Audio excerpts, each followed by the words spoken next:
హే హే హే నువ్వెందుకు ఏడుస్తున్నావు? ఇదంతా నా వల్లే. వాళ్ళు నా గురించి తెలుసుకోవడానికి వెళ్లారు. వాళ్ళ నిర్ణయానికి నువ్వు బాధ్యురాలివి కాదు ఎల్సా. కానీ చావుకి మాత్రం నేనే. ఆగు.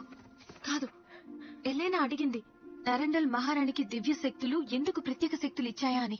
ఎందుకంటే మన అమ్మ నాన్నని కాపాడింది, తన శత్రువుని కాపాడింది. తన మంచితనానికి బహుమానం అది.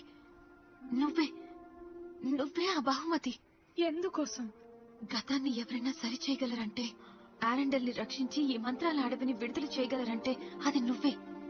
అందరికంటే అన్నిటికంటే ఎక్కువగా నిన్ను నమ్ముతున్నా ఎల్సా.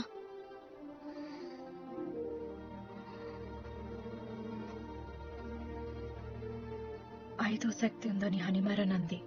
ప్రకృతి మాయలకు మనకు మధ్య ఒక వారధిలా. ఏంటి ఐదో శక్త? అదే నన్ను ఆటో హాల్ నుంచి పిలుస్తుంది. గతం గురించిన సమాధానాలన్నీ అక్కడే ఉన్నాయి. అయితే మన ఆటో హాల్కి వెళ్దాం. మనం కాదు, నేను. ఏంటి? చీకటి సముద్రం మన ఇద్దరికి ప్రమాదకరం. లేదు లేదు, మనం ఇది కలిసే చేయాలి. ఆ పాట గుర్తులేదా? చాలా లోతుకు వెళ్తే మీరు మునిగిపోతారు అని. నేను చాలా దూరం వెళ్లకుండా ఎవరు ఆపుతారు? దీనికోసమే నేను పుట్టినట్టు నువ్వు నమ్ముతున్నావని చెప్పావు కదా. అవును, నేనది చెయ్యొద్దని ఆపట్లేదు.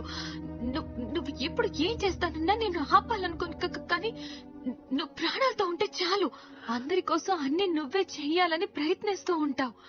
నువ్విది ఒంటరిగా చెయ్యొద్దు. నన్ను నీకు సాయం చేయని. నేను నిన్ను కోల్పోలేను ఎల్సా.